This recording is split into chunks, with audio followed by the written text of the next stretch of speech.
and not let it be all she wrote. I'd love to live to be an old man, but God, you can take me a young one. Just don't let the land I love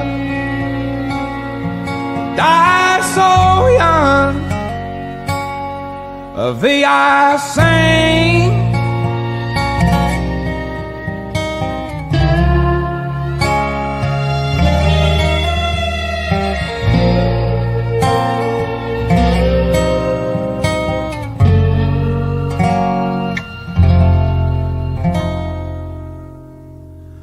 I've been flying low in my troubled mind.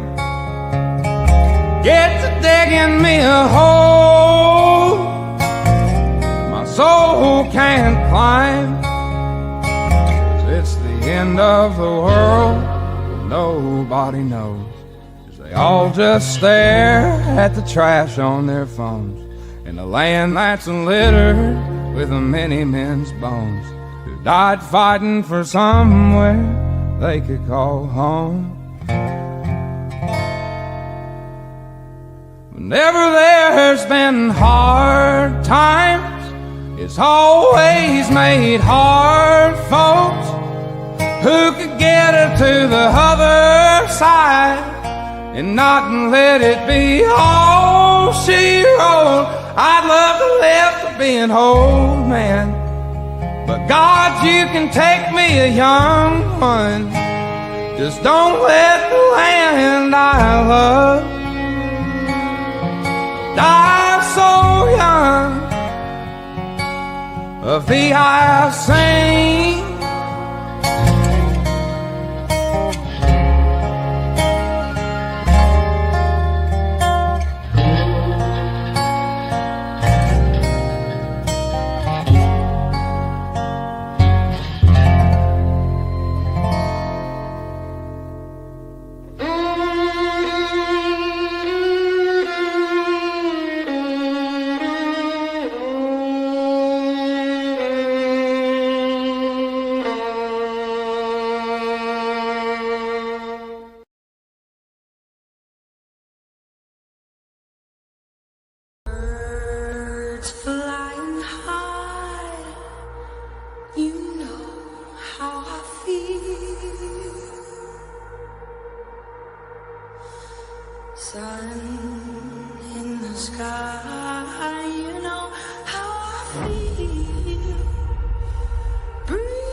What is going on, Hive?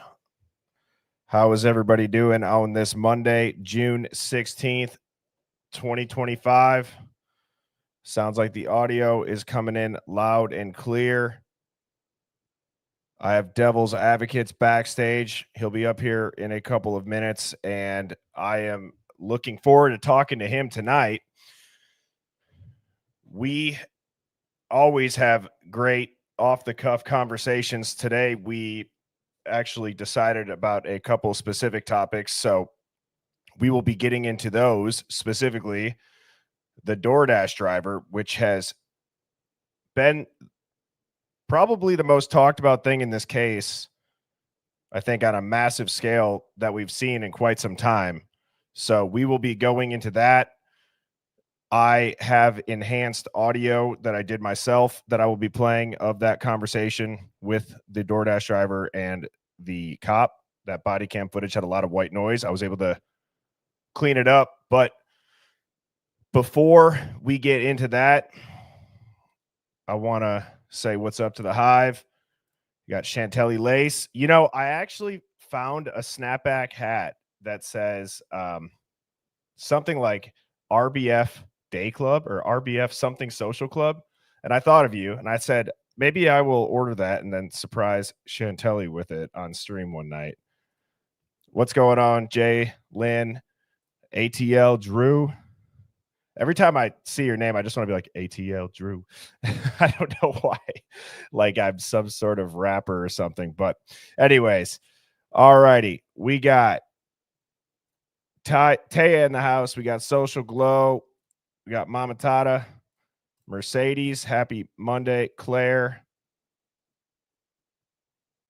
How are you doing? Sherry. Carrie, always great to see your name in the Hive. Eileen is watching from the Isle of Skye. Wow. Aurora, how are you doing? Phoenix, what's Gucci, my Louie? Dina, my favorite mod, Festive 109, says Birdman. I have Beck and also Mrs. Birdie mods as well. Brittany. So thank you to those three that are helping out with this. Not that we really even need it in the Hive. So hats off to you all. Bobby, how are you doing? Jamie's tuning in from May. How are you doing, Ariana? And Stacy tuning in from Louisiana. Frank Castle says, hey, yo. How are you doing, Corey? Teresa, easy. That's funny. Where is everybody tuning in from? And I am so glad that this is the first comment that I just saw. Rachel says she is tuning in from near the ice wall in New Zealand. I love a comment like that. You guys know. And the Down Under Hive is back. The Australian friends. West Virginia, Louisiana, Texas, Northern Kentucky. We got Missouri, Lexington, Kentucky, Ohio. Love that answer, Nick. Michigan, South Dakota, the Jurassic Coast in England. That sounds awesome. Central Virginia, another Australian. Jersey Shore, Mount Pleasant, Beck, again, near the ice wall. Oh, my. See, it's fun when people answer like that. Toronto, how are the Canadian folks in the Hive doing this evening? Oops. Oregon, Idaho, Minnesota, southeastern Pennsylvania, Port Dover, Ontario, eh? Florida. Sandra, that is awesome. What is going on, everybody who is tuning in from the living room? Thank you for being a part of the Hive. Dallas, you got George in the house, Toronto, Oklahoma, and let's see, South Africa, 2 a.m. Wow. That is incredible. Thank you, Lindy, for tuning in all the way from South Africa. As you guys know, the Hive spans far and wide. And so with that being said, I'm going to go ahead. I'm going to bring up our guest tonight every Monday night, 7 p.m. Central. Devil's Advocate is going to be on the stream. And here he is. Oops, hey. What is going on, man? How are you doing? I'm good. I was terrified when you had somebody that said the family's in the room. I'm so not family friendly. But anyways, I will do my best. Yeah, that's all right. That's all right. They know what they signed up with. Usually, I feel like we're pretty good about it. Sometimes Sammy T gets a little bit fired up, but that's all right. And which, dude, speaking of this, Sammy T Mafia and I talked on the phone today. Yeah. Do you guys know the name? Do you guys know the name Billy West? Like a voice actor? He did Bugs Bunny's voice, so he's in Space Jam.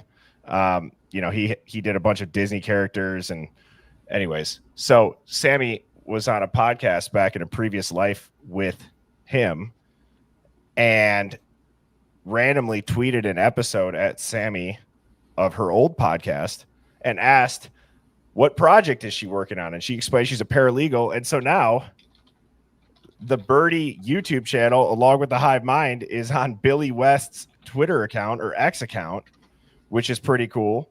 So I'm going to let her explain more about that tomorrow. But I just thought that was super random that he was like, yeah, this looks really interesting as far as the Idaho 4, and he's going to like check out some of the streams. So nice. I thought that was pretty cool. But I will let her talk more about that. Anyways, what is new with you, man? How have you been doing?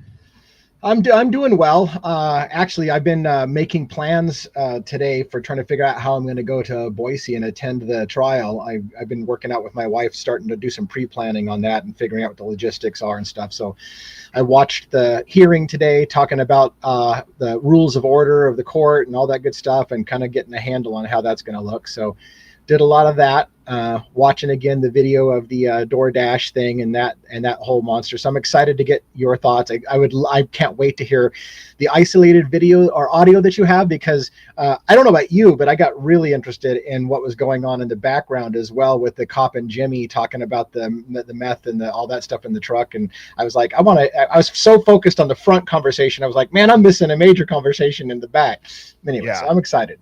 Yeah, so the enhanced audio is just of where she talks about Brian Kober, because if I in the video, yeah, but I agree, there is definitely a lot going on in that video, which we will get into. That's pretty cool that you're going to go to the trial.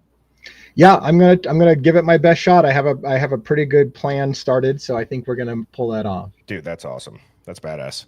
And then that trial, or not the trial, the stream that you watched today about the upcoming trial, was that an old hearing that was now just finally streamed live for the first time, or is this brand new stuff? Because I saw a couple conflicting things that it was saying that it was an older, already recorded thing that now just became public. I could be way wrong on that, and so forget it. I had the impression it was a live feed from what was happening today, but so yeah, I mean, in fact, what I heard today, I thought was some new stuff. So okay. I think it's new, but no, that's fine. Like I said, I could be way wrong.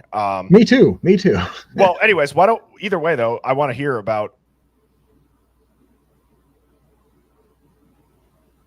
Uh-oh, you froze up for me.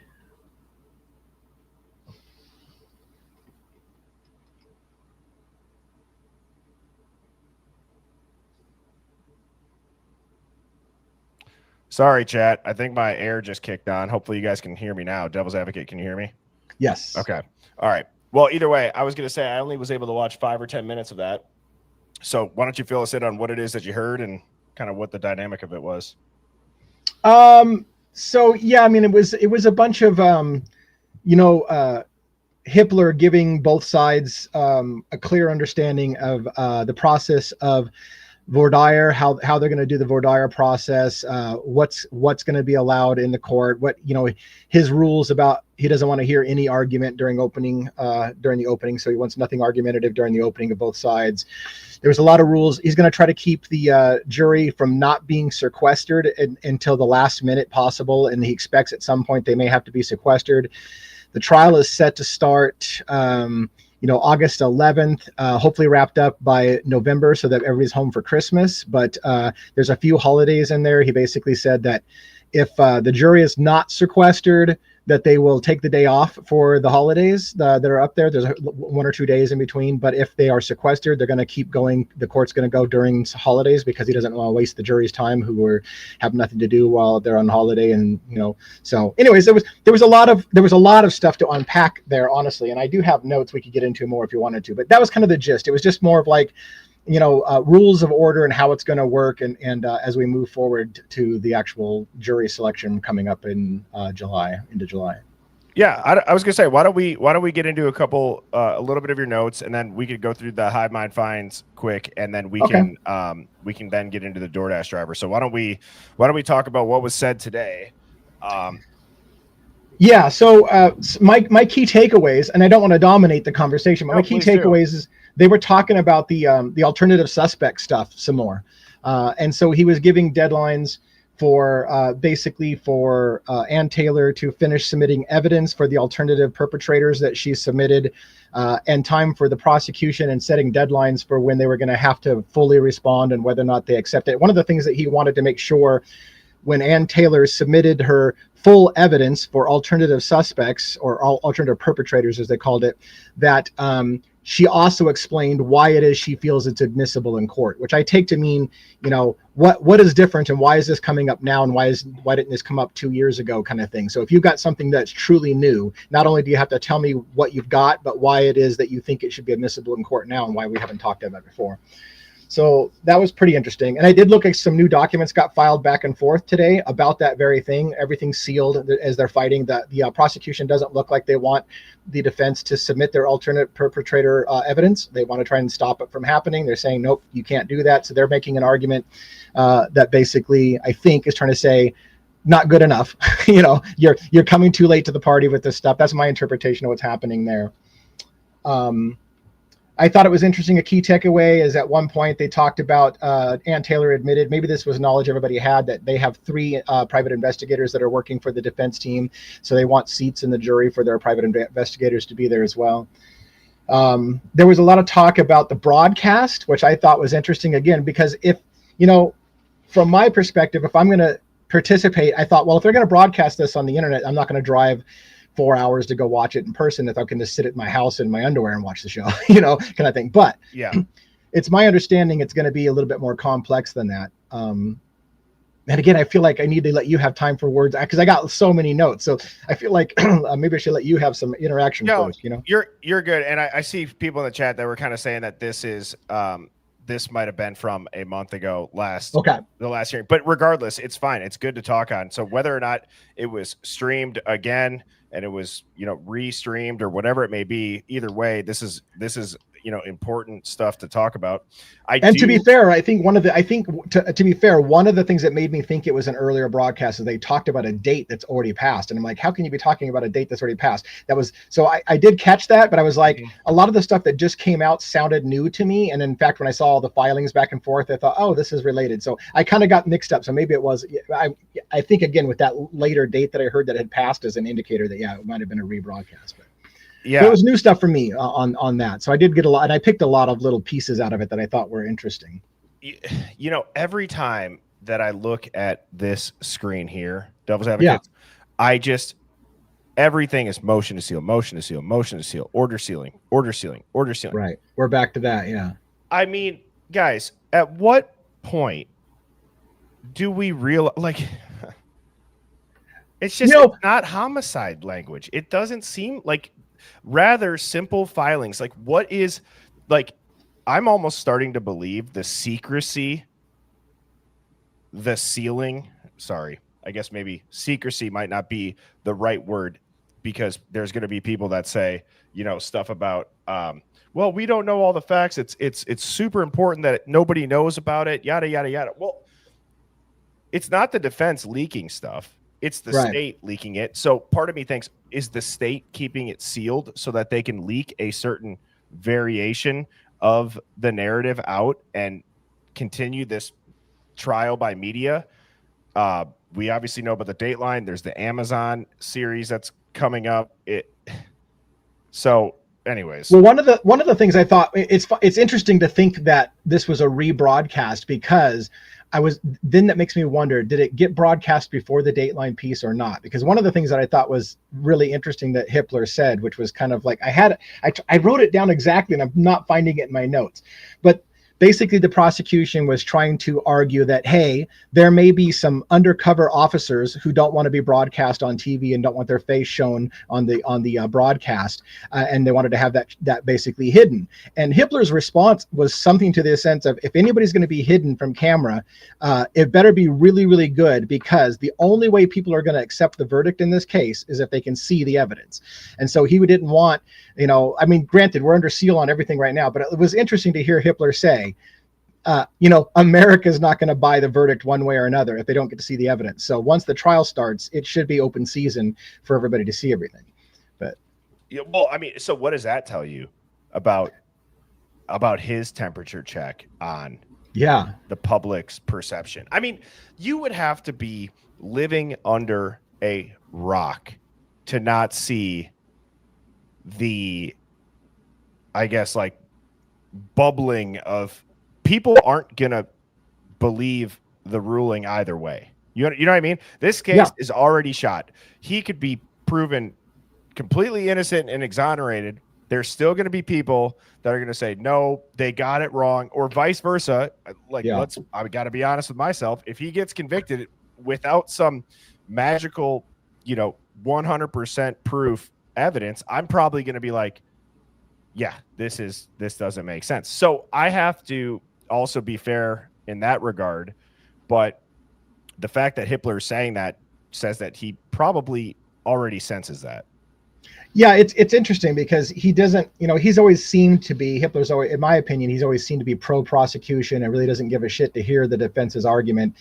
And now he seems to be he appeared in this, and again, I don't know how old this broadcast is now, because he appeared to be far more down the middle and tolerant to both sides, instead of acting like he's bored every single time the defense opens their mouth. So it's almost like he got a gut check or something like that, where somebody said, hey, you're looking like you're completely biased towards the prosecution. Maybe you should tone it down, because he looked like he was far more down the middle in the case. And his statement about nobody's gonna believe the verdict if they don't get to see the evidence suggests that he realizes that, and like you said, it doesn't matter which way it goes. When this is over, people aren't going to accept the verdict.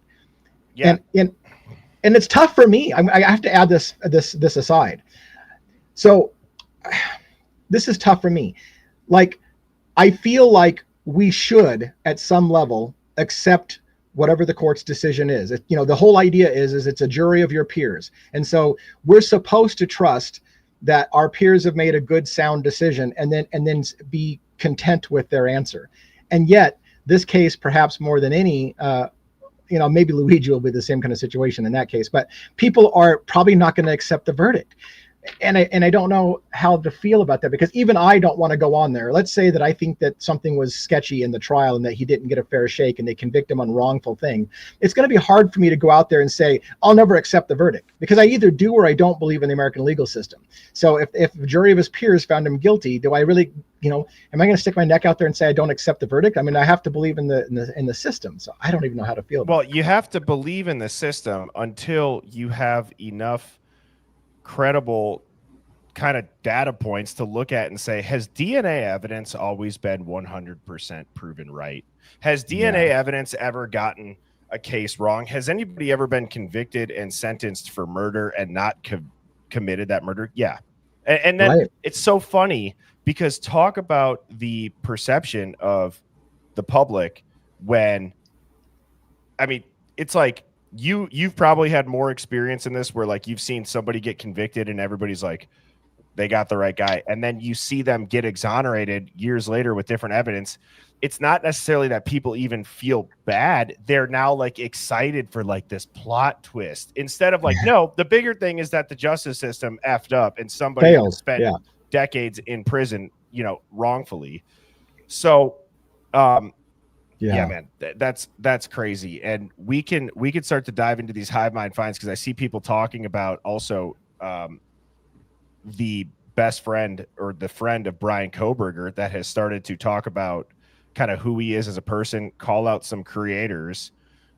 Lucky for us, Devil's Advocates, we are not on the list. So let's get into it. Before I do those other two Hivemind finds, so we were talking on our stream last night, Devil's Advocate, about how the creator Translucent not only got the body cam footage, but of the DoorDash driver being arrested. Yeah. She had also posted stuff about how Brian was a subscriber to AMS, which is like a star-gazing meteor. Like I forget the exact acronym for AMS, but it's like where you pay a yearly fee to get updates on where these astral events are going to be happening. And there was the torrid meteor shower that night at 4:56 a.m. on November 13th, so now we started thinking, do you think Ann Taylor would just literally come out in one of the highest profile murder cases in recent history and say, my client was stargazing without some sort of proof? And maybe they can prove the cell tower data. And I know Mama Todd is in here. She's a local out there. She says you lose service on that road. And you look at the narrative of Steve saying he turned his phone off. Well, it's like, did he, or did it just go out of service? And he can say all this stuff. Like, why would he leak that unless it's to continue to frame a certain narrative? So could you imagine if Brian Koberger has photos of this torrid meteor shower on his phone? And I just look at like how they've said, look at these photos on his phones. Look at this trophy picture. Look at this. It's like, well, wait till you see a picture that proves him completely innocent, because there's clearly enough of this event that went on. Let me see if I can open up. Oops. Let me get this article opened up. Clearly, it was enough of an event that had a article written on it, November 14th of 2022, and this is from Portland, Oregon. But you guys can, I don't know why this is glitching out so bad. Here's the video.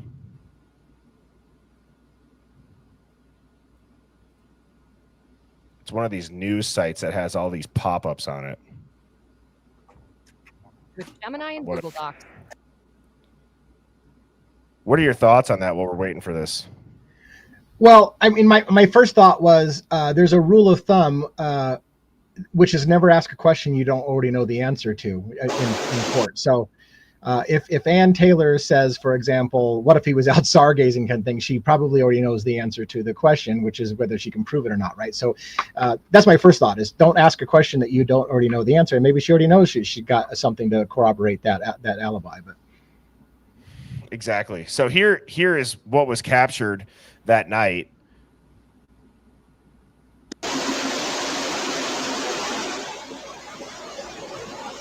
I mean, that's crazy, dude. Right.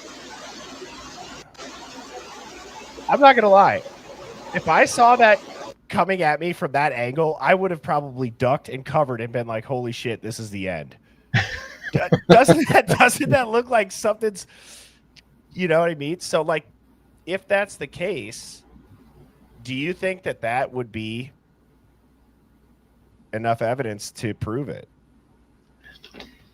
Wow. I mean, it's hard, we've all heard the whole, it was a cloudy night. So give me a break that he's out stargazing because it was a cloudy night kind of thing. But I mean, I don't know how the cloud coverage was around Portland versus around, Eastern Washington, Oregon, or in Idaho at that point. But yeah, super interesting find, because if there was a celestial and the timing, right, is perfect. I mean, the timing is perfect, right? It's perfect. It's like, I would be out there doing that, kind of thing. And in fact, you got to remember, Koberger made a kind of comment early on when they did the arrest, was like, well, they're going to know where I was at. I had my cell phone. They're going to be able to follow my cell phone. So it's clear he was aware that his cell phone would be tracked and didn't think it was a problem, which tells you something, because if he already knew that his cell phone was going to come into play here, why would you take it to a quadruple homicide scene? It makes no sense. Well, exactly. And I think, Nick, also to your point about like the cloud conditions, it's like, yeah, something tells me you're going to see that through the clouds. Right. I mean, for God's sakes, look at how bright that is. And so, anyways, I find that very interesting. And then I think too, like the whole gas station footage of the Elantra, I literally thought to myself, okay, if I don't know anybody in town, okay, like we know the Dateline thing for whatever it's worth, like the people at that pool party who everyone just so happened to say he was the weirdest guy ever, right? Said that they saw him walking up the hill and they made it seem like, oh, he's following them, when really he doesn't know anybody and he could have been going to a higher vantage point for less light pollution to see the sky. But I started thinking about like the whole rumored gas station footage of his car on camera and all that. Yep. I thought about myself, if I don't know anybody in town and I liked to look at these type of events in the sky, who's to say I wouldn't stop at the gas station, get a Gatorade, get a bag of beef jerky and head out there. Right. You're going to be there a while. So anyways, now this next one, Devil's Advocate, have you seen this video yet? Nope. All right, chat. So this is one of Brian Koberger's friends. It's a 6-minute clip. I think the best approach for this is to just let it play because he gets pretty fired up. I don't know about his language, so I think it was Sandra who's watching this with her family in the living room. I don't know. So here's like a disclaimer for what it's worth.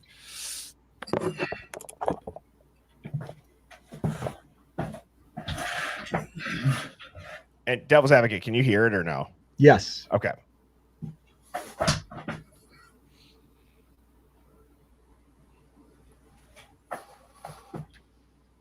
We're here to talk about Idaho 4. I'm here in Poconos, Pennsylvania, where I live. Everything I say on here is my opinion. It has nothing to do with any other content creators' opinions. I don't know if their opinions are their own.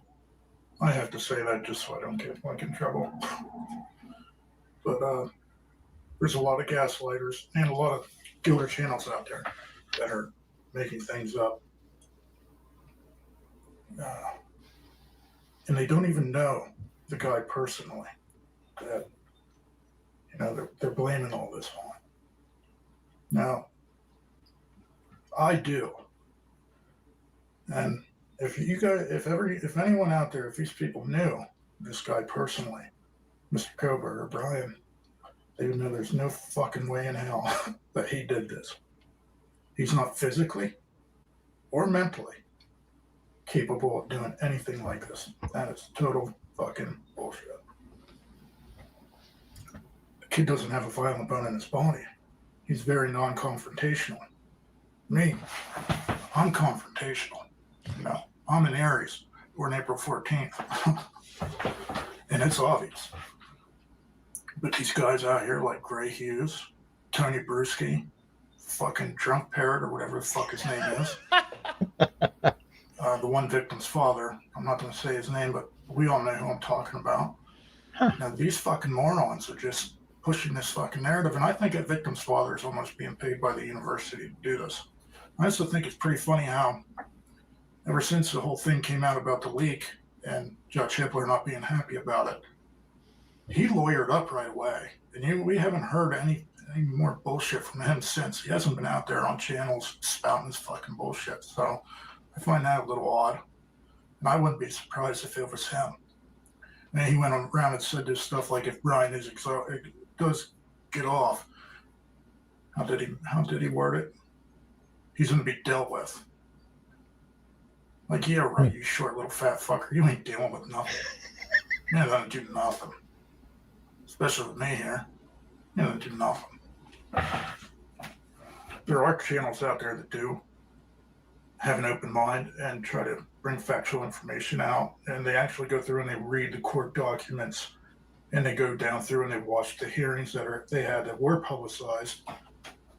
And they kind of relay that out rather than just speculating or pushing a narrative like Dateline or Megyn Kelly, Skeletor. I made this little chart because if you notice, most of the dudes that are guilders, they all have kind of one thing in common, or two things really. They're short and they're fat. It's almost like they're upset and they want to put someone in a firing squad because they're mad about it. Well, you're probably saying, William, why are you body shaming? I'm not really. I'm just telling the truth. I'm spitting facts here. I'm over here in fact. Okay. we need to get him on the stream. Okay. I'm putting out a request and a task to the Hive, and I will also complete this task. We need to go onto this video or find his profile and get in contact with him. I believe his name is William. Now, while myself or Devil's Advocate or Phoenix is not included on the list of people who are quote unquote the open-minded or whatever, I mean, obviously this stream is newer to YouTube. It's just a month and some change old. However, I'm glad that I am not on the short and fat list. So I will say that is more of a positive. So yeah, Phoenix Talks just put his username up there. Anyways, we'll see if he'd be open to it. I think we got probably the most open-minded chat in the game. Wouldn't you agree, Devil's Advocate? Yeah. We got some great people. That's for sure. We got to get him on here with Sammy T and let those two just riff. That'd be incredible. So anyways, I'll let this keep playing. Actual information if you can see this. And if I missed any channels, I do apologize. Because there are some really good ones out there and people that I think are doing a good job with their content. And over here in the fat and unimportant section, we got the usual suspects over here. This guy's killing me. These fuckers putting out content. Some of these channels, like Tony here, Tony's fat ass puts out a fucking new video like every 4 hours. He also puts them out on the Karen Reed thing, saying she's guilty nonstop. Like he kind of alternates in between Karen Reed and Brian Koberger. That guy is a fucking moron, and I don't know, he probably has a couple followers. But people who embed in this and believe the guilters, they embed in the first information they hear. And it's usually people that don't have as much common sense as some of us. Facts. And it's very difficult to convince them of the truth, even if actual factual evidence, you just really can't convince them because their mind is made up like that. It's like a cognitive bias is what it is. But take the facts from someone that actually knows. And I was also a U.S. Marine for 4 years when I was in Afghanistan. And I did on my tour in combat in 2005 there. I know a few things about K-bars and bayonets, and I know that I wouldn't be able to go into a place and unalive 4 adults like that and not have my DNA everywhere. And okay, that's pretty powerful. He's a combat Marine from 2005, and he's saying he knows a thing or two about K-bars, and he wouldn't be able to do that. Yeah. Wow. And this is your first time watching this, Devil's Advocate? There's a couple. It is. Yeah. Very cool stuff. All right. not suffer a black eye or like gouges from them scratching, because they fought for their life. They just didn't lay there and say, "Oh, kill me." I'm just going to lay here and let you do it.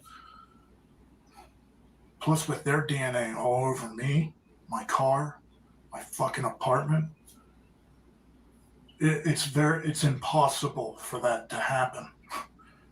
But like I said in the beginning, it's impossible that Brian Koberger did this. The kid is no killer, plain and simple. And people need to wake the fuck up and realize what's going on here. Stop following the fucking guilders. All they're doing is rotting your brain.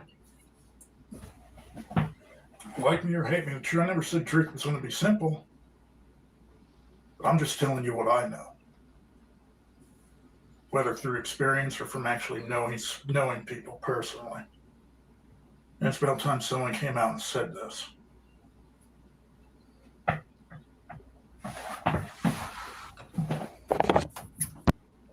So there is another video as well that he has out that I have, and this one's a little bit shorter. Do you want to play this and then discuss Devil's Advocate? Okay. Yeah, for sure. Yeah. Okay.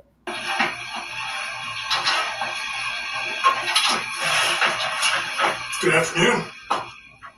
I'm just going to talk more about Lego 4 and Brian, because there's a lot of people out there that talk that don't even know Brian personally, and I kind of feel like if you don't know him personally, then you really shouldn't be making all these opinions and assumptions about this guy if you've never met him.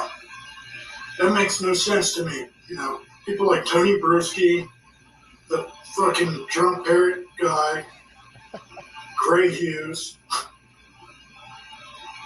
Talk about 3 fucking fat douchebags, that just, I don't know, they're mad at the world. They want to kill someone. They want to put this guy in front of the firing squad who they never met before in their life.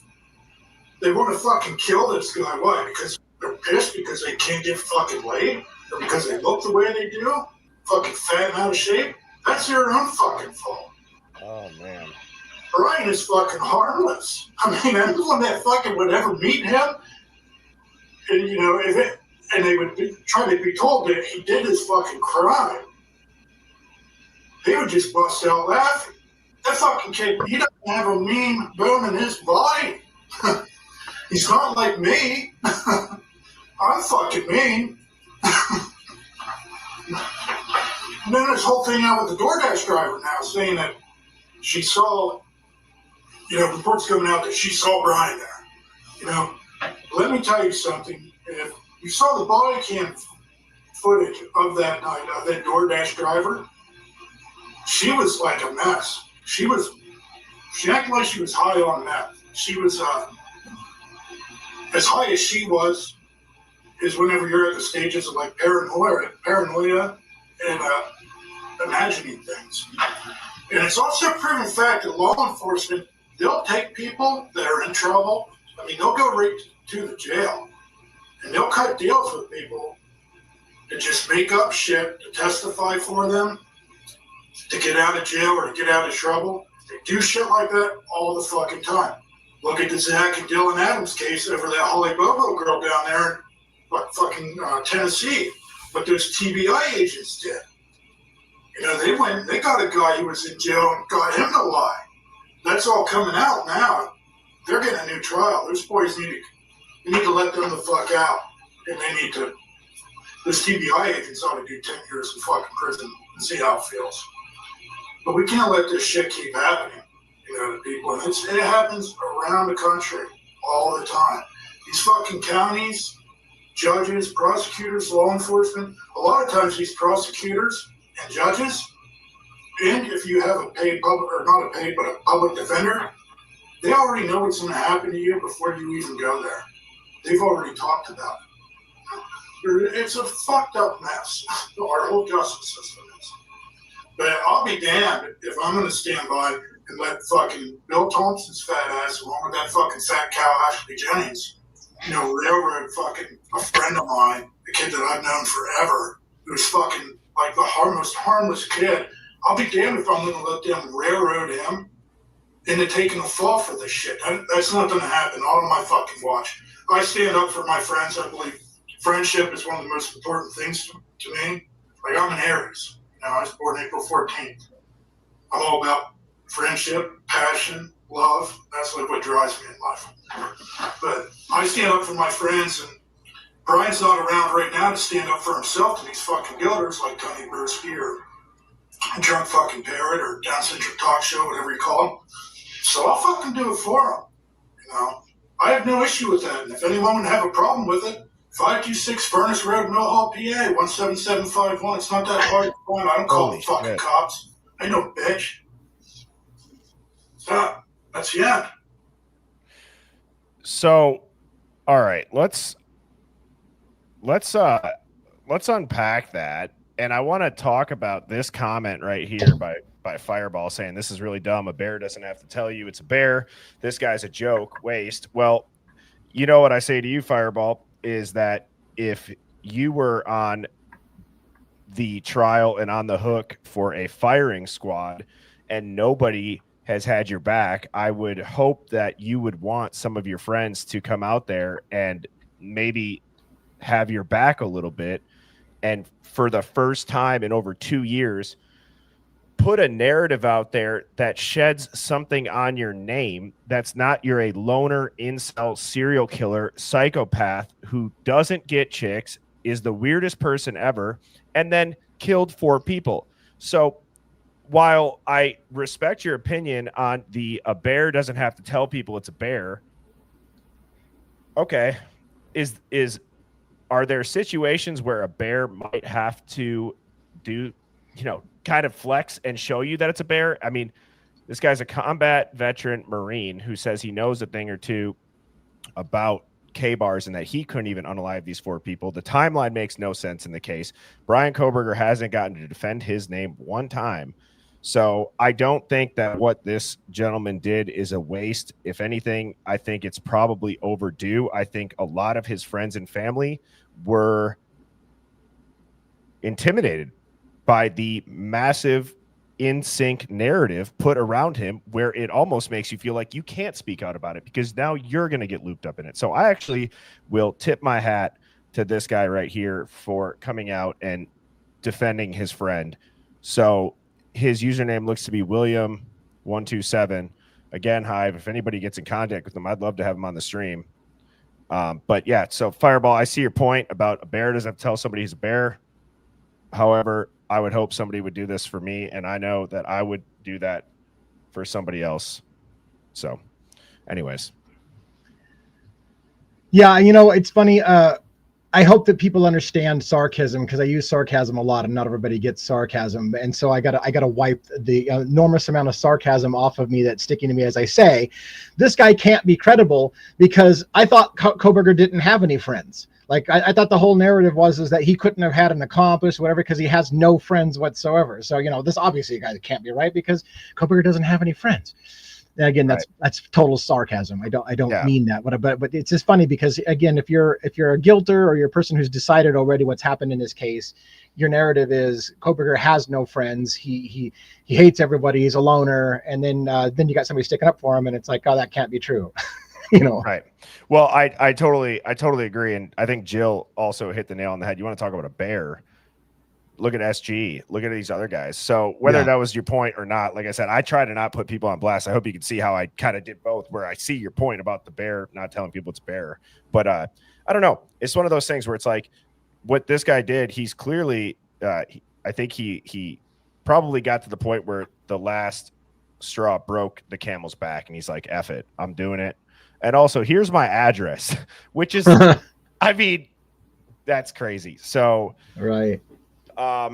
Anyways, yeah, I don't know. Like I said, devil's advocate, I would hope that if I was ever in that situation, somebody would do that for me. And, I guess that's my point. That's my 2 cents on that. So, yeah. No, good all right. stuff.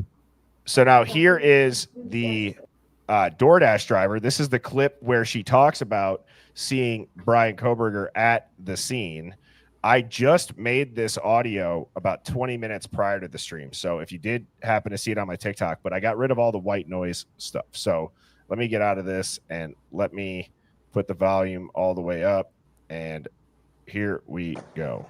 My doctor, please, yes, they're all diagnosed.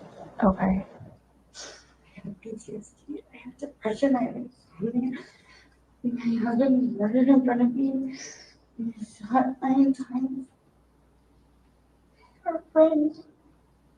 Where did that happen? In Moscow.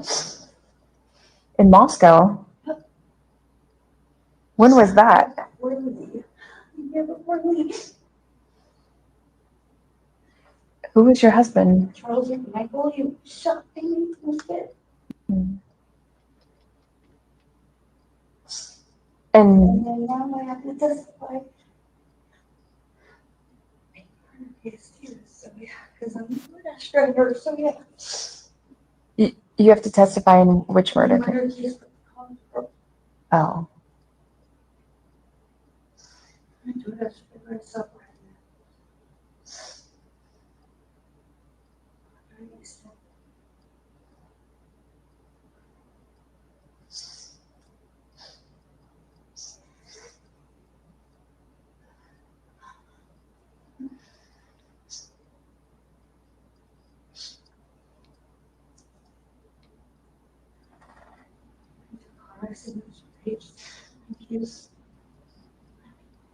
Okay. So you think it's all of those issues that make it look like you're under the influence of drugs? Okay.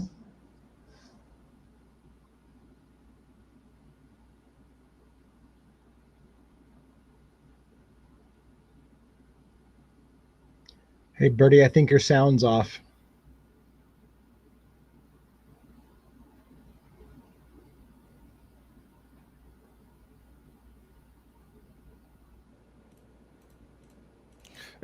Is that better? Yeah. All right. What do you think about that? I'll let you go first. Well, you didn't catch the part that I was thinking you were going to catch. So I'm trying to see.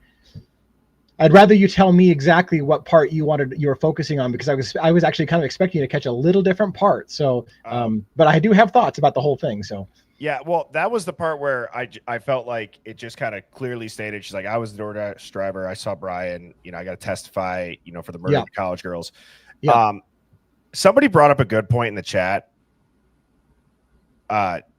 Where it sounded like she was scared, which I think she was. I do think she was for sure having some sort of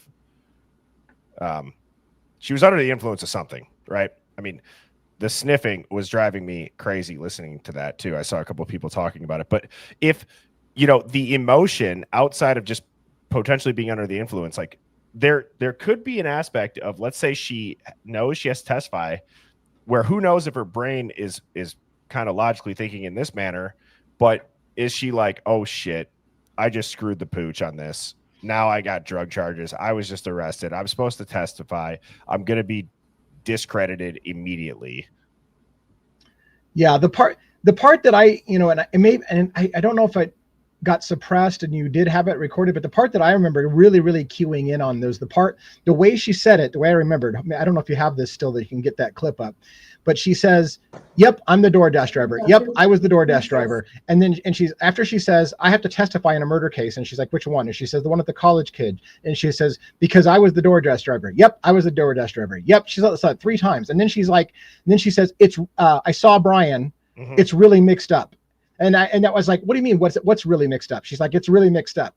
And I was like, the whole thing sounded weird with the whole, yep, I'm the DoorDash driver. Yep, I saw Brian. It's really mixed up. And I was like, what the hell? Like, that's the part I was really kind of focusing in on, those particular moments, was that whole, the way she had to keep telling us that she was the DoorDash driver. And she may be the DoorDash driver, but, and then I wondered to myself, at what point, I realized this was September, right? This arrest here. At what point I think she made the comment, and now I have to testify in this case. Is she saying, and now because it's coming up, or did she recently get approached about testifying in this case? That was my other curiosity, is when did she get approached to have to testify in this case? Right. And I do see people talking about, Bubbly has a video she just recently posted. I know she's in the Hive a lot, so I will pull that up after this. We'll listen to it again, because I think this is the part where she says that. Devil's advocate. So I'll play it. I'll play it one more time. But again, guys, just know I clipped this part and only enhanced this audio because the file for it is huge to do it. So I had to just pick and choose which one I wanted to enhance. So I have to do it in little bits and pieces. My doctor, please, yes, they're all diagnosed. Okay. I have PTSD. I have depression. I have anxiety. My husband murdered in front of me. He shot 9 times. Our friend. Where did that happen? In Moscow. In Moscow? Yep. When was that? Birdie. Yeah, but Birdie. Who was your husband? Charles and Michael, you shot me with it. And then now I have to testify.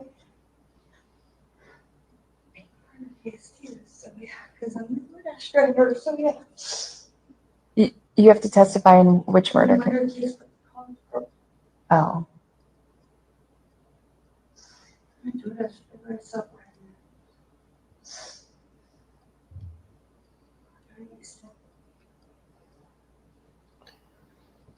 Yeah, I think that was the part where she said it's very mixed up, but maybe because of your suppression and isolating, you got it a little stomped down a little bit on there. Yeah. But that's the part where she says it's really mixed up or something like that. Yeah, let me go over, because I saw Outcast did it, and then also Bubbly. So I just want to see.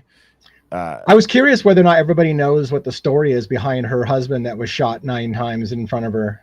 Great point. Yes, please do tell. It was an interesting. I looked into it, and oddly enough, Bill Thompson, the prosecutor in the Koberger case, was the prosecutor in that case as well. And the story, from what I understand from reading the news articles, was in 2013, a friend of theirs, so Molly and her husband had a friend, a female named Erica, who was basically getting separated from her live-in boyfriend / fiance, and they stayed in a mobile home together. And she had kicked him out and was asking Molly and her husband to come help change the locks on their mobile home. But when they went to the mobile home, the guy was actually inside the mobile home and locked them out. And they busted the door down, and the guy shot him in the doorway as he was busting into the motorhome that he was in.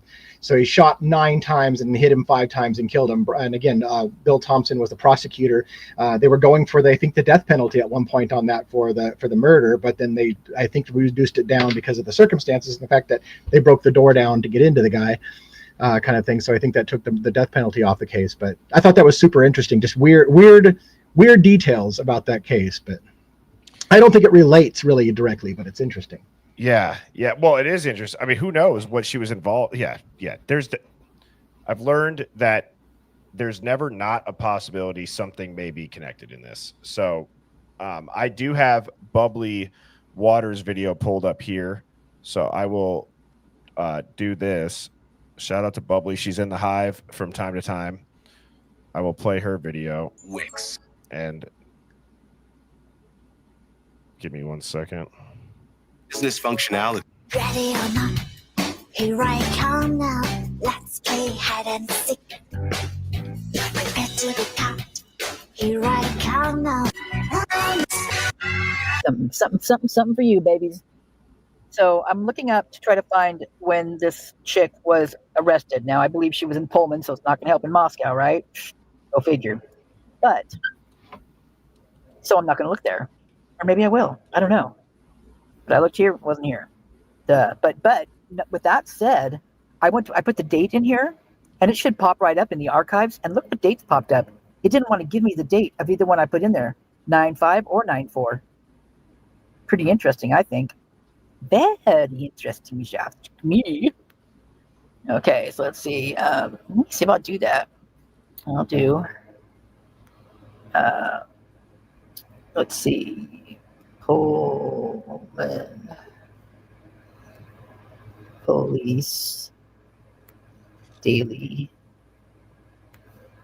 Report. Report log.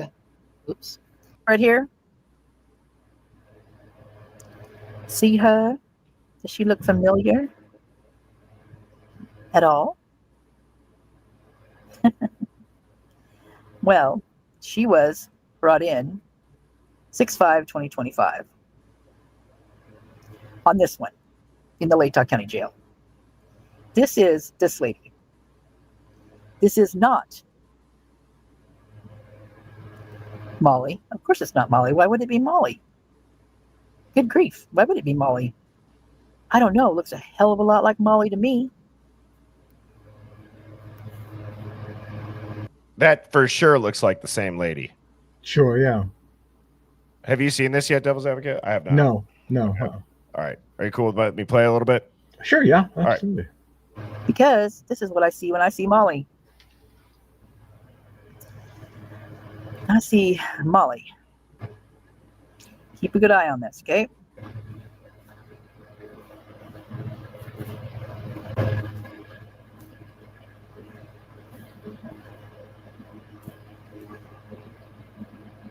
These are cap guns, they suck.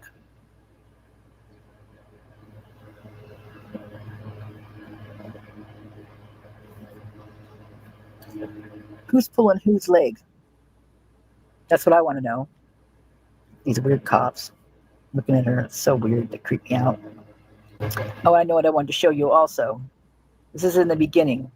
This is 9/5/24 at 2:15. It's pretty dark for 2:15, don't you guys think? In fact, that's sunset. Right? Pretty dark for that time of day. I'll say. All right, let's keep going here. But isn't that The time is weird no matter what, but don't they use military time? So wouldn't that technically be 14 Well, something? it's funny that she mentions it because I believe they say on the long form video, they talk about it being about 7 o'clock at night when it's happening. The timer that I saw at first that I was thrown off as I thought it was military time. It was actually a running time on how many minutes the video has gone by. So if somebody looked at it at the wrong time, it would look like it was military time and it was just like 17 minutes in or 7 minutes in or whatever the case in the upper corner. So I'm not sure because again, I think they actually said when they were documenting at some point on the thing that the time was like 7 o'clock or 6:59 or something like that on the side of the road kind of thing. And then later they're at the station talking to, which would make sense for the sundown time around that time. Okay. And I will, apparently there's more to it. Not that I'm doubting Bubbly's video here, but let's give it a little bit more here. At 2:15. In fact, say.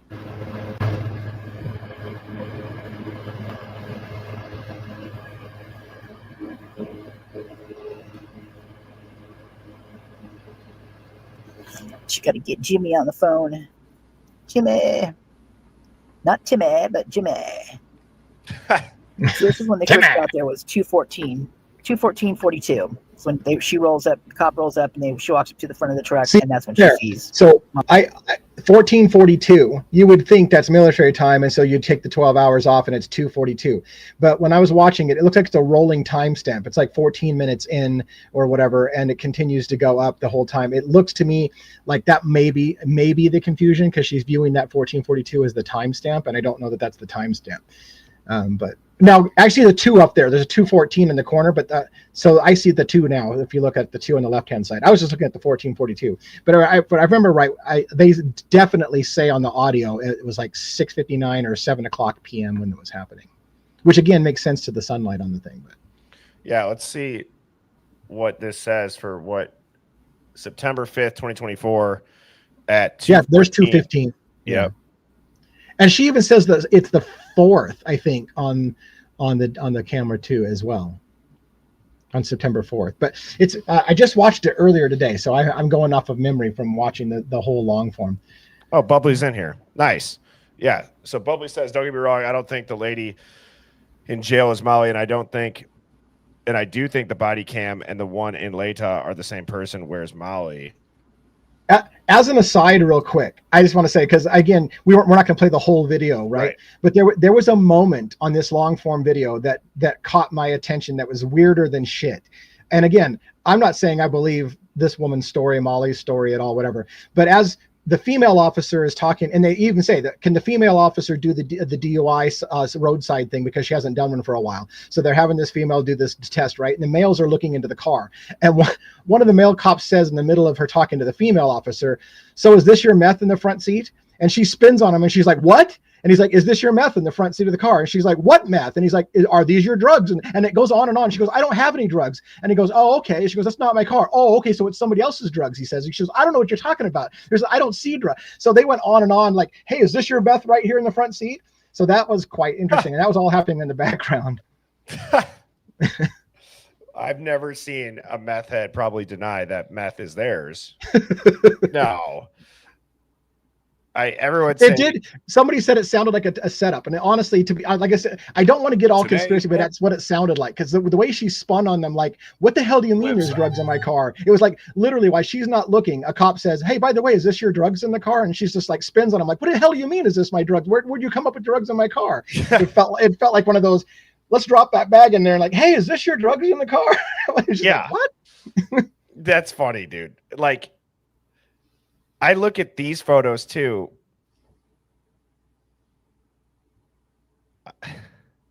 She looks like she aged about 12 years on the right, but they have the same look. Yeah, I mean, I hate to do this because I don't want to, but like a telltale thing for me to say that they could be the same person is the mouth. You know, she's kind of got that look, kind of like dentures or whatever, where your mouth kind of has that kind of like concave thing, and both lips have that same look. That's the only thing that makes me think that it's real close approximation to the same person, because the mouth features have a lot of similarity. But Yeah, and and if you're a meth head, you probably lost your teeth and you need dentures because a lot of meth heads lose their teeth. But again, that's jumping down a lot of if this is true and then if this is the case and if that, you know, and I get a little bit nervous doing that. I will happily do that for you then. So, but no, obviously I'll give the disclaimer, guys. I haven't seen that full video. So I will go back and watch that, Bubbly. I do think Bubbly puts out great work. So if you guys haven't checked out her channel, she does. And she was obviously on the list of what Brian's friend said. But, man, I got to tell you, so I could be behind on this now, right? Because I watched the body cam footage and that whole interaction. So MM and the DoorDash driver's name, we don't know if that lady was her, right? So if like what the friend of Brian said is like, is she at the point of like hallucinating and believing things and not saying it? I mean, what a random ass hallucination to have. Now, again, I've never been tweaked out on anything, so I guess I don't know. I'm sure that there's been crazy stuff that people say. I would say it'd be weirder if there wouldn't be crazy stuff, but like to say something so specific, right? Along with the husband. Actually, so was that lady that we showed then, was her husband, if you looked up her record, that first name was her husband murdered? Do you know what I mean? This one, her name. Do you know what I'm asking? Yeah. I don't know. What bothers me is it's funny because like I would probably not do this on my show, but you have a lot more open tolerance to going down live rabbit holes, right? So let me go down the live rabbit hole because again, I would not normally go down all these jumps, but the feeling that I had, I was like, God, I hate even mouthing this kind of stuff, was with the whole, hey, is this your meth in the front seat of the car kind of thing, and her surprised reaction. This is what I would say a common and known tactic that law enforcement often uses, which is that we'll drop drug charges against you or whatever the case may be if you help us. So if they knew, for example, and this is a lot of ifs, I'm just going down a crazy on the fly thing. If they knew she was the DoorDash driver and they're looking for her and they find a reason to pull her over, and then they get her distracted talking about something else and throw drugs in the car and say, hey, are this your drugs? And then it's a whole, hey, you were the DoorDash driver that night. If you happen to have seen Brian Koberger, wink, wink, nod, nod, this whole drug thing can go away. And you won't, and then if you're terrified because you're going to go down for a big drug charge that you didn't even know you had because they just basically put it in your car, all of a sudden you're playing ball. You know what? I think I did see him there that night. Oh, okay. Well, then maybe we can work out a deal and that drug thing will go away. So that's kind of how you can easily get somebody to testify on the stand. But anyways, that's crazy talking now. Oh man, I don't think it's that crazy. I don't. I get it. Like there's certain times and places to speculate and whatever it is. For me personally, I feel like the gloves are off as far as speculation with how much speculativeness has happened from the mainstream and other people on here. I feel like we could, if they're going to go and say that, they could tell that Jack was in bed because they could tell when he rolled around by his phone. Well, this is what bothers me the most. This is what so I've been thinking about this because it seems to me this is all brand new, this idea. I didn't know, like, have people been talking about her being a witness in this case up to this point? Because I didn't know she was going to testify, and maybe people have known that she was going to testify. The DoorDash driver? Yeah. Have we known that she was going to claim that she saw Brian there that night until this video came out or not? No, not to my knowledge either. Because what bothers me is this. Again, we see what looks like a bunch of circumstantial evidence, and it's the death by 1,000 cuts. We've got a bunch of evidence that by itself means shit, But if we stack up enough circumstantial evidence, someone's going to say there's no way that a guy could have that many things against him. And yes, I understand every single piece can be fought by itself, but at some point it gets to the point of ridiculousness, right? So what bothers me is, as a person who's trying to defend the presumption of innocence until proven guilty, I'm going nuts that I have to question now another person's story who's coming in last minute. Hey, by the way, I saw Brian Koberger there at the scene that night, and I can say that he was there definitively. I'm like, oh, horse shit.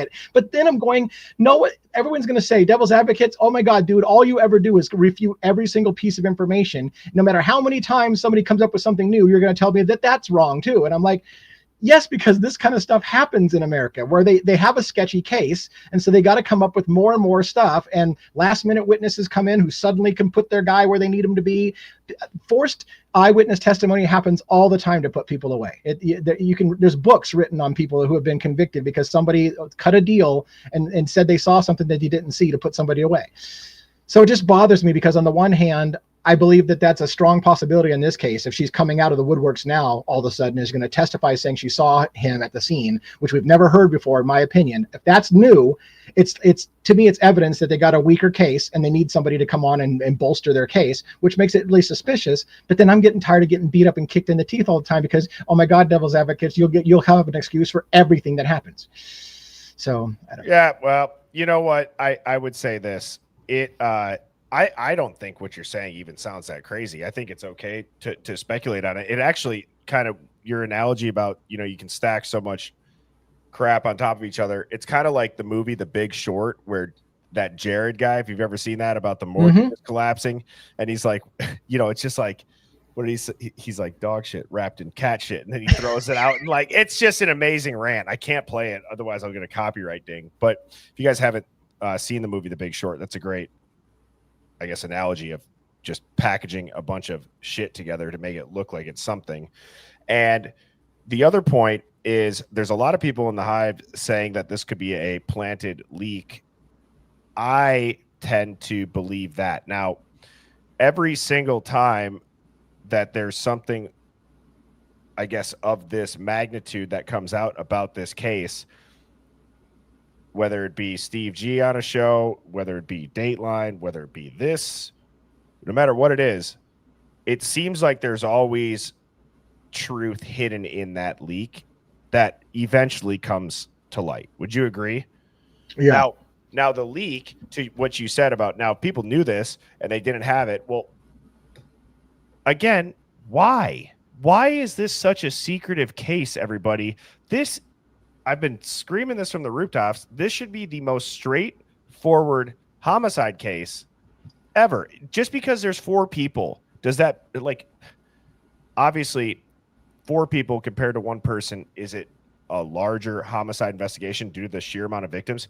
Yes, but it doesn't change the investigation per se, as far as if it's a single perp. If it's a single perp that they have been cornering and getting on every angle you possibly could, I don't know.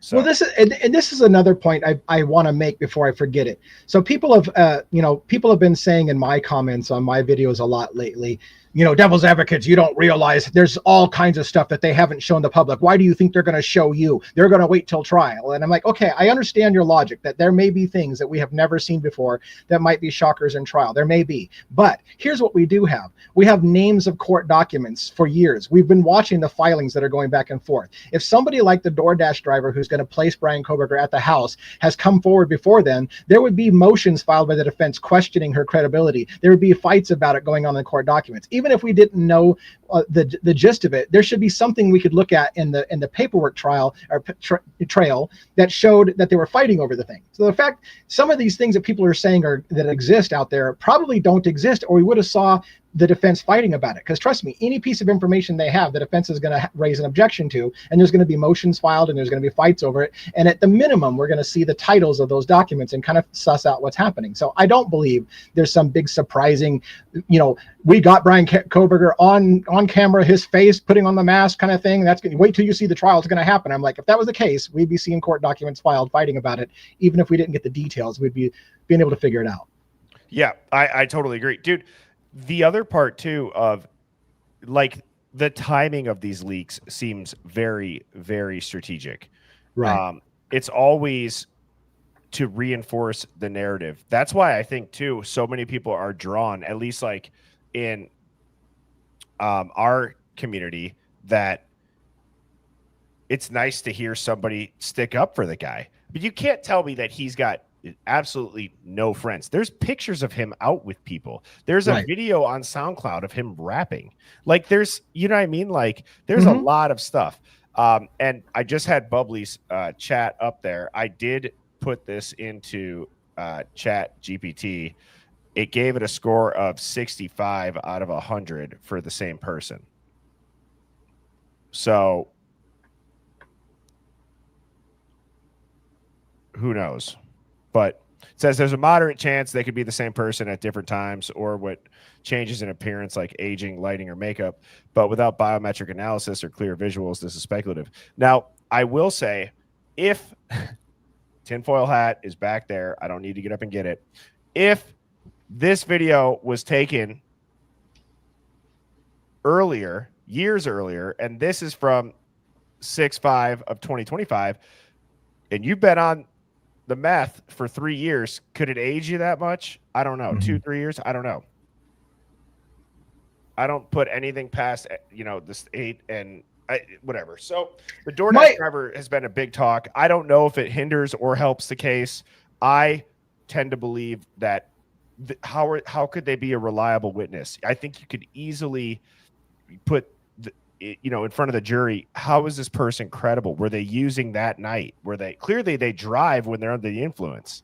Yeah, I will say that for the record, my gut instinct at the moment, and I change my mind as I do research, but my gut instinct at the moment is that woman, Molly, is probably, my gut instinct, she is probably the DoorDash driver that night. But her story about I saw Brian is, I think they leaned on her. I think that's shit. I think they came to her late in the game and they want to bolster their story. So they want to be able to say that somebody actually saw him in his car before he put his mask on, and they're going to try to use that kind of thing. So my gut tells me she probably was the driver that night. We know it was an MM, and she's claiming her name is with MM, the initials work out right.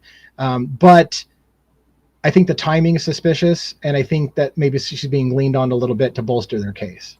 Let's put this into perspective, devil's advocates.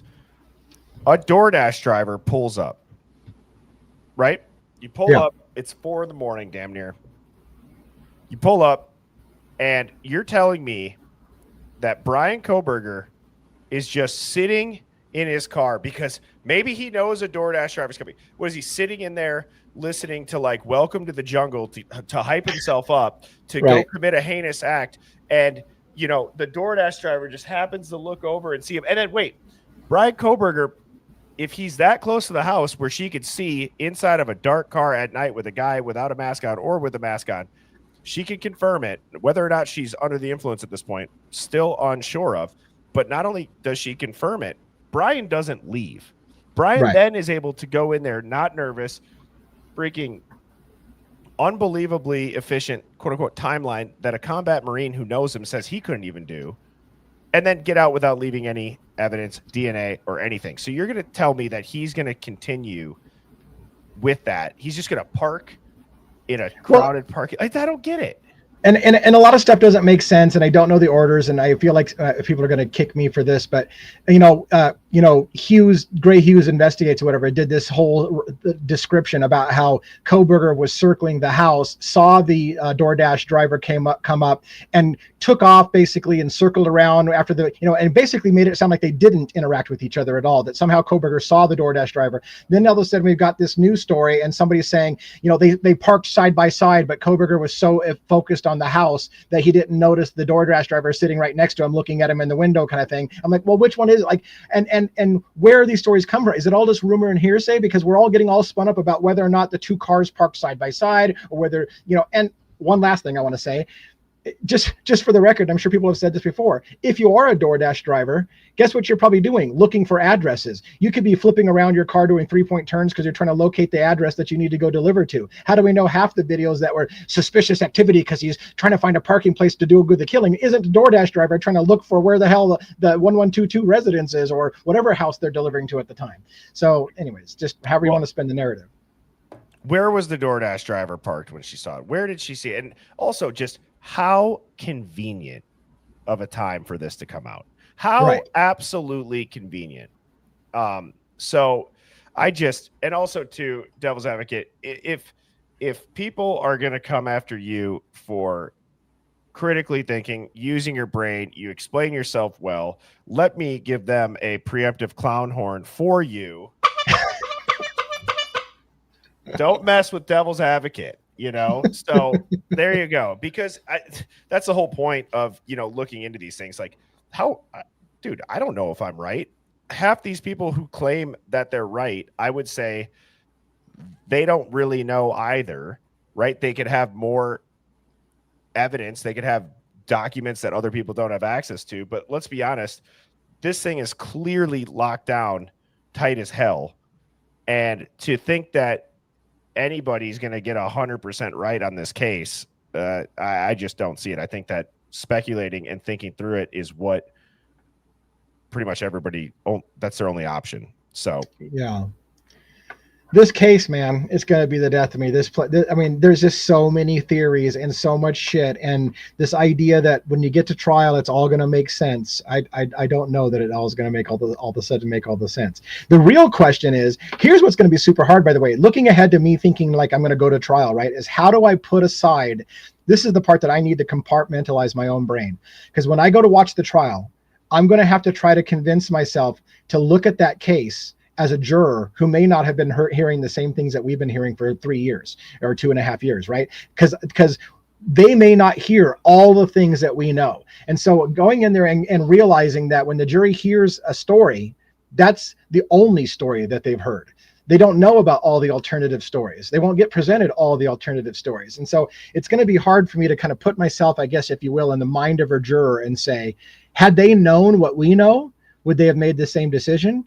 Or and how much is it going to be important for them to realize that some of these answers have already been talked about for years and they're just not even going to address it? How much time will they spend, for example, in court on Jack DeCour? Or will they just tell them right off the bat, hey, Jack DeCour has been ruled out as a suspect, move on, and they don't get to even cover all the history that might give somebody probable cause to think about that? So I just, it's going to be really hard. Well, I think that's a good exercise. Let's talk through this. So if we were to only go off of information that we've been given about this case, okay, let's start with witnesses, right? Because witnesses were identified prior to the suspect in this case, right? They had Dylan and they had Bethany. Okay, have they and their stories been discredited as far as, do you think a skilled defense attorney could put reasonable doubt in the timeline and their eyewitness accounts? 100%. I've said it a million times. I can't believe they will have the balls to put Dylan on the stand or Bethany. And Bethany's been super silent, but I can't imagine that. Apparently they're going to, but I can't believe they're going to put them on the stand because any defense attorney with their salt's going to shred that the credibility.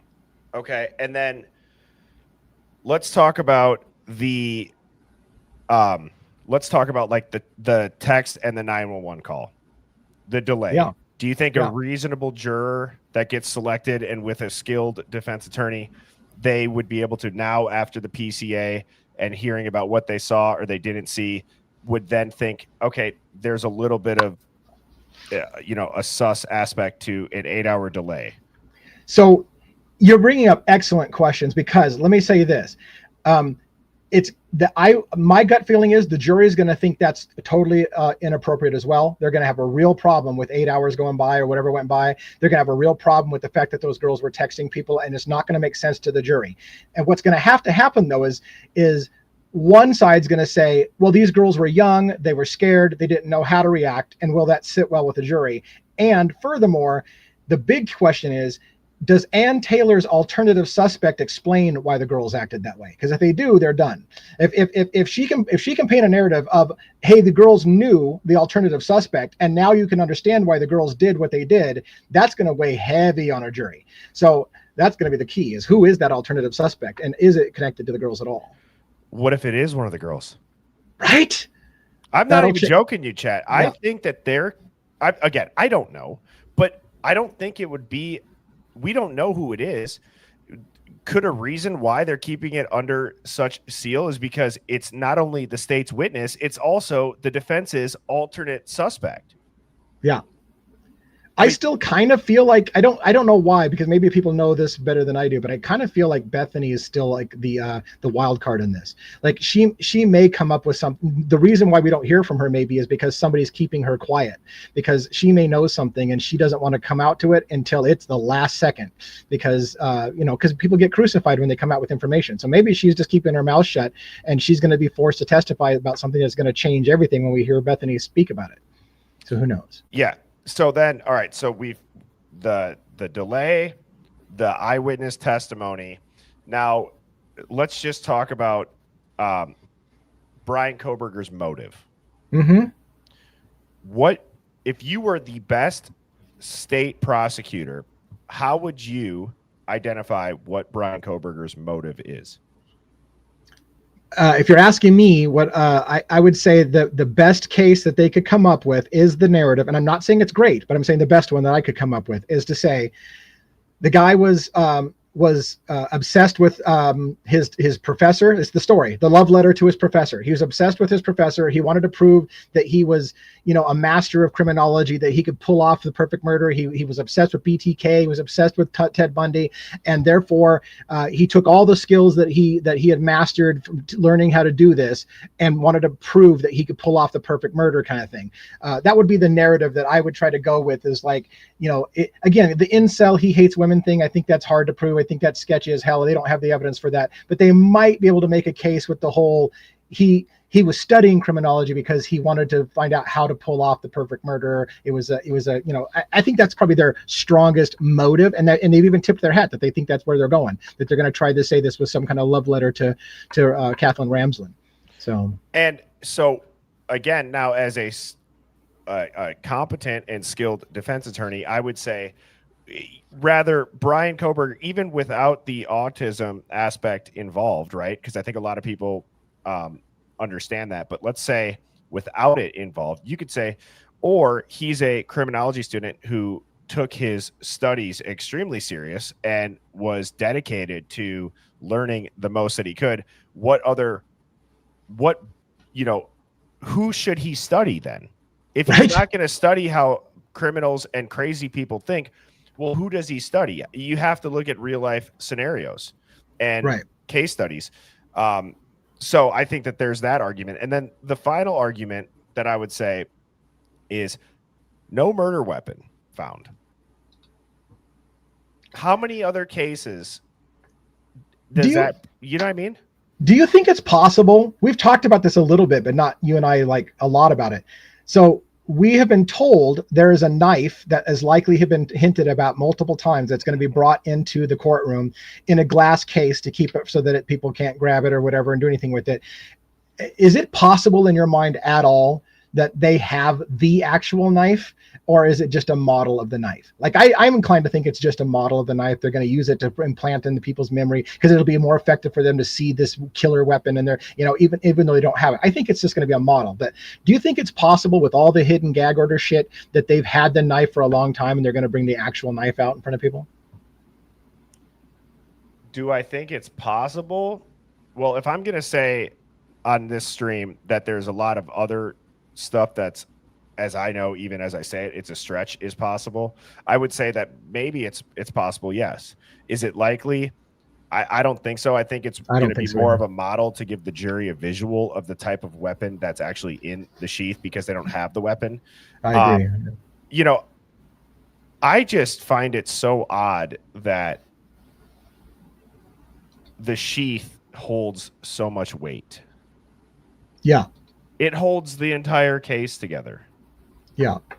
And so it's just been odd to me. And then I guess the other thing too that I would say too, as far as like, so right there we've named what 3-4 things.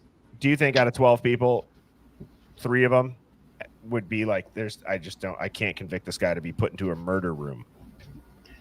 Yeah, I really can't. I really can't predict. I think because I'm still thinking we're going to have some shocks that are going to happen in the courtroom that we don't know about, and so I can make predictions. If what we know today is true, and that's all that there is, I think a jury is going to have a hard time convicting. But if there's some big shock and we don't realize that they have the smoking gun evidence and they just never told anybody about it for 3 years, then obviously that's going to be a game changer in the courtroom. So I just don't know. But by the way, go ahead. Go ahead. There you go. I just read another chapter, by the way, of Howard Bloom's toilet paper document, and he had this crazy connection. Have you heard about the connection between the police officer in Pennsylvania who broke a cold case using Othram Labs, the same exact lab that he sent the profile for the DNA for Brian Kohberger to, and that he had broken another cold case with the same Othram Labs from Texas? No. It's such a crazy, and I think it's just a coincidence, even though in a world you don't believe in. So there was a detective, Brian Knoll is the guy's name, Noll. He was a trooper in Pennsylvania, and previously he had a cold case in Pennsylvania where a person had been murdered and went unsolved for forever. And they found, and it was basically somebody had cut up a body and dumped the body over a bridge, and it was meaning to hit the river below, but it ended up landing on the bank of the river instead. And so they had these chopped up body pieces. Well, anyways, they sent, the officer, Brian Knoll, Trooper Knoll, sent that DNA from the suitcase off to Othram Labs in Texas from Pennsylvania years ago. And they broke the cold case because they specialize on finding degraded DNA and turning it into a profile. So they broke the case. Then now come forward 20 years later in his career, and he's catching Brian Kohberger with the same thing. They took the sample from the trash and they sent it to Othram Labs, and they go off and do that same squirrel thing. And I'm like, this is so weird. This same officer involved with these cold cases that he sends to Othram Labs in Texas of all places. And that's the same place that Idaho's using.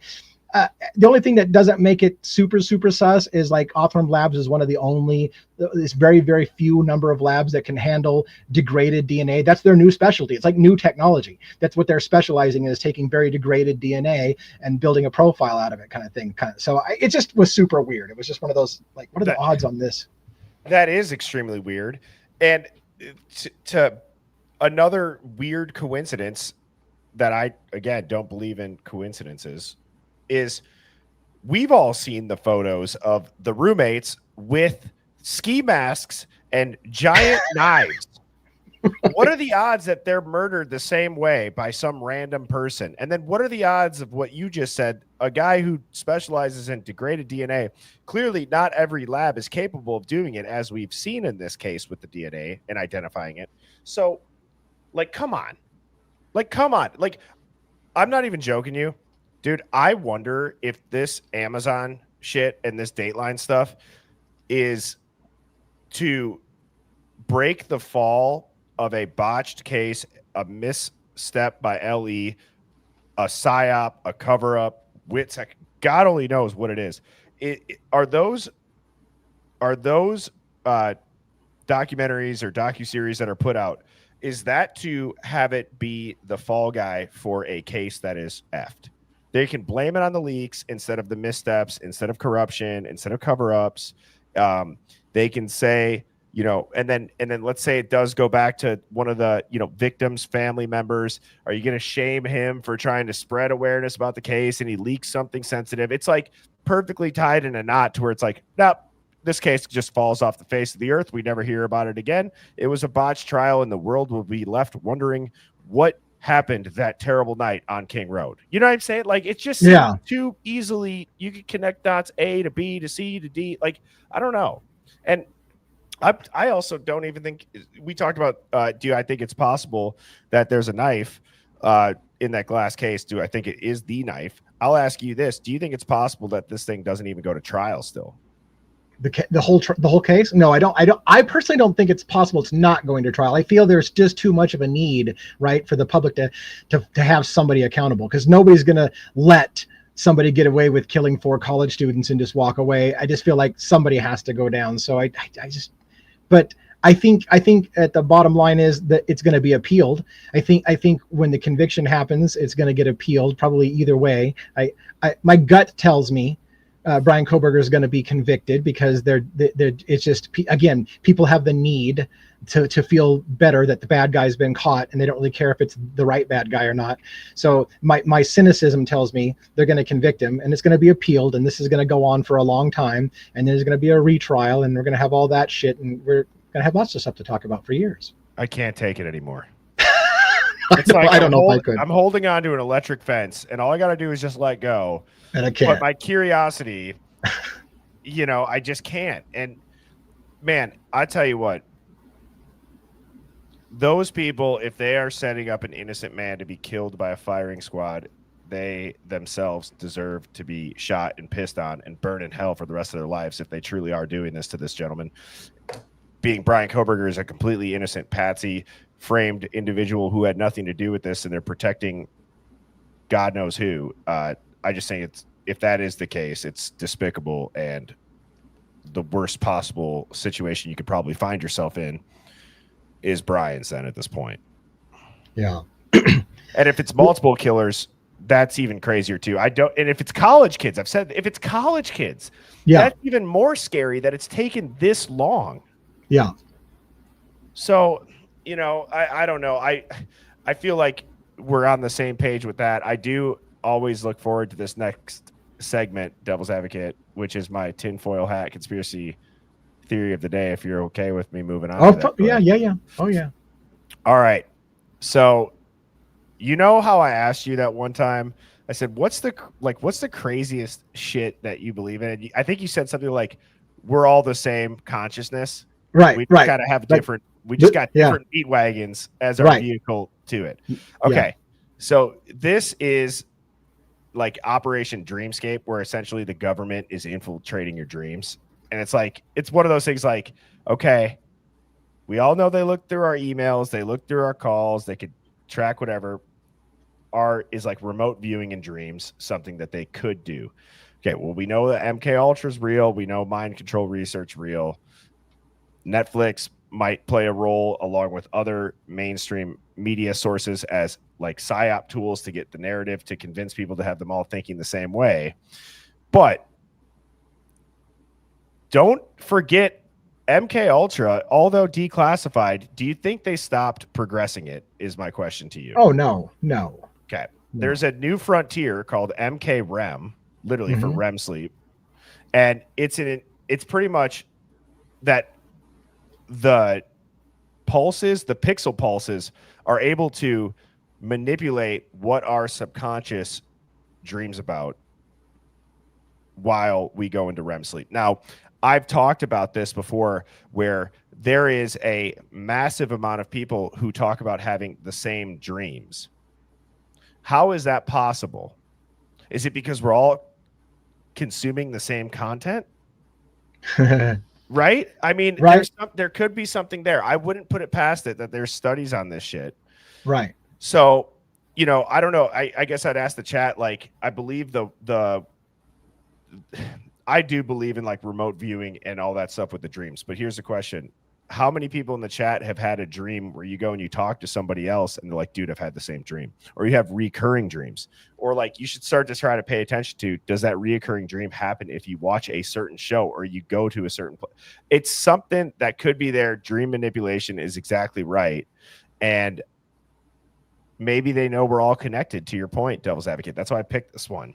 For all we know, they could know our consciousness is one. Yeah.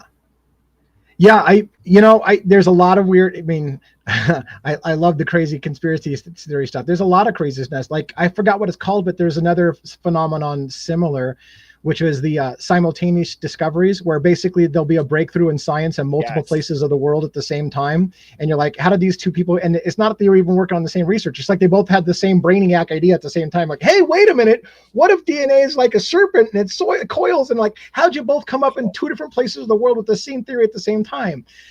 It's like you're being downloaded from the universal hive mind, if you will. When society is ready to progress to the next level, then multiple people will get the message and they'll come out with it, and then we'll all move as a society in that direction. Crazy shit to think about there too. Dude, let me ask you this, and this has nothing to do with religion or whatever your beliefs are, but do you think it's weird, like if you talk about the where it's like we were all apes at one point and then we've evolved into humans?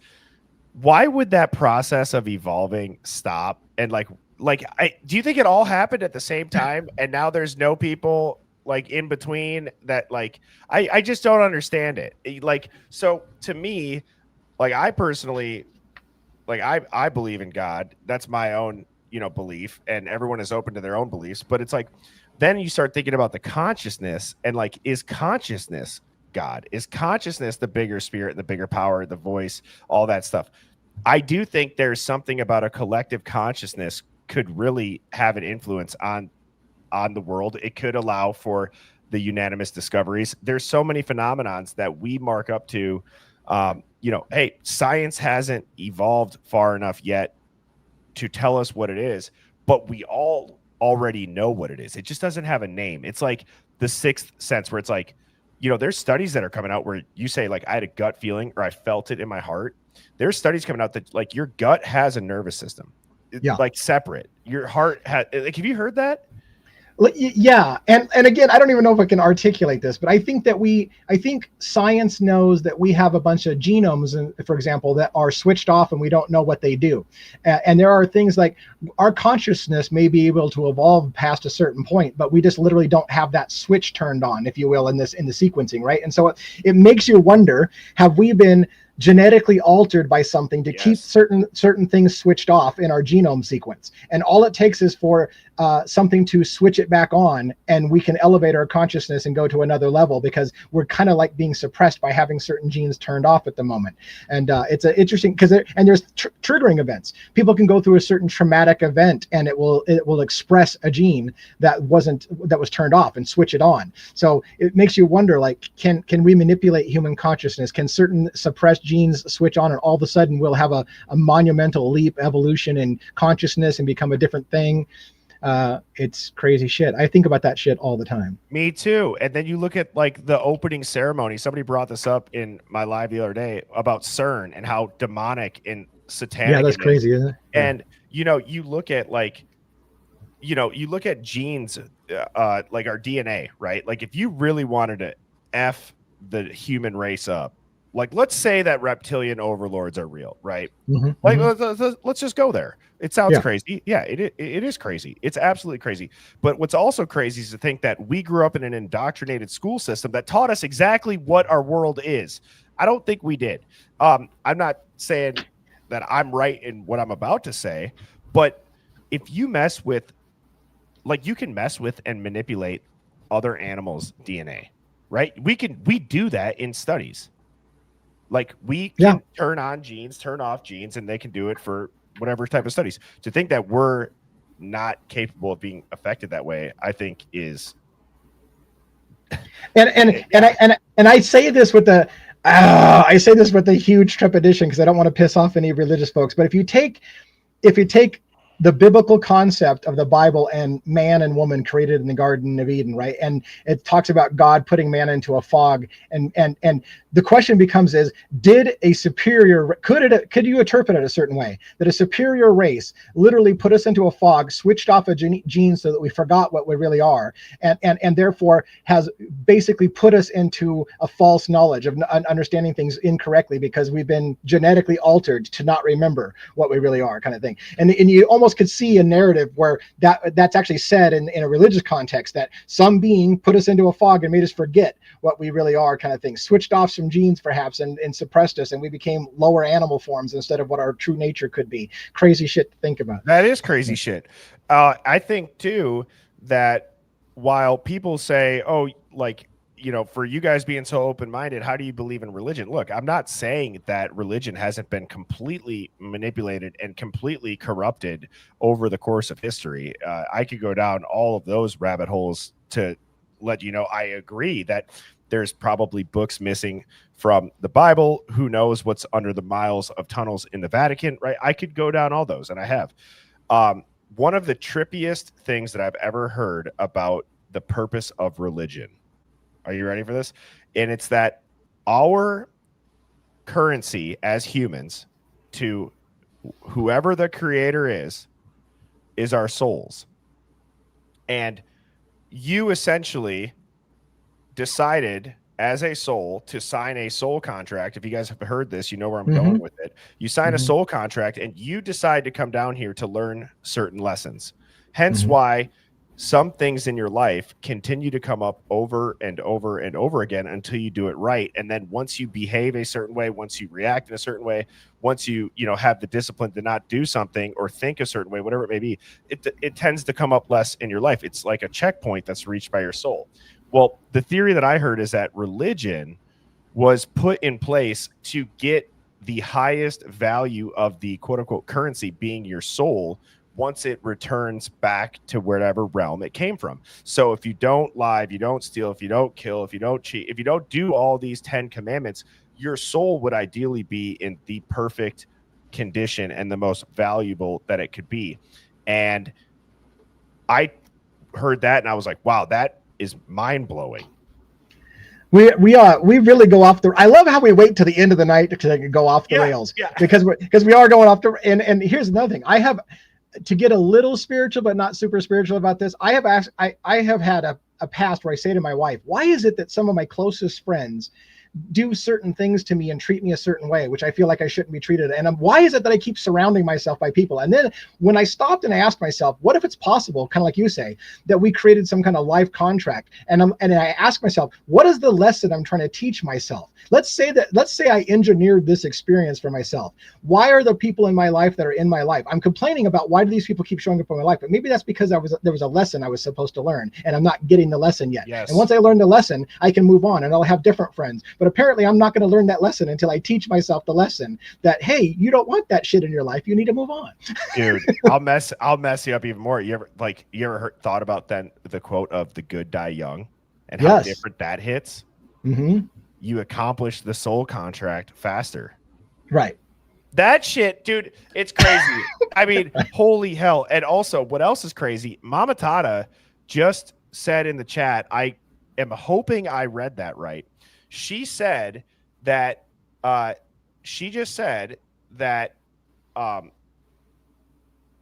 this dude right here, she asked for my email for this guy. So if that is true, wow, that would be incredible. And that would be a stream that I would have so many questions for him on. And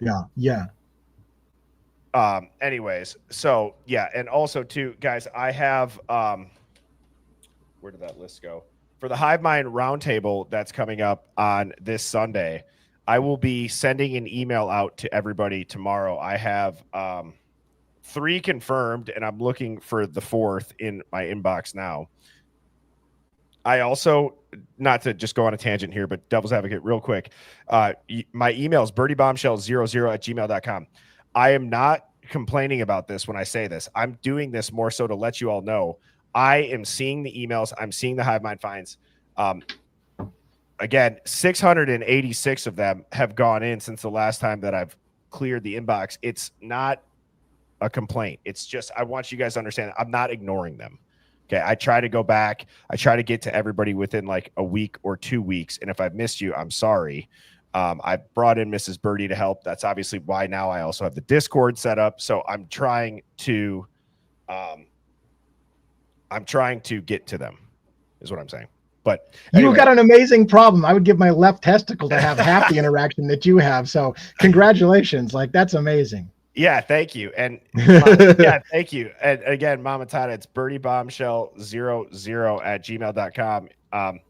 So devil's advocate, let's finish with this. Closing thoughts from now until next Monday. If you had to make a prediction,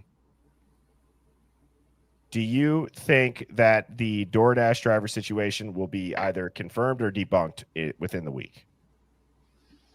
Fine. Oh, wow. Are you asking?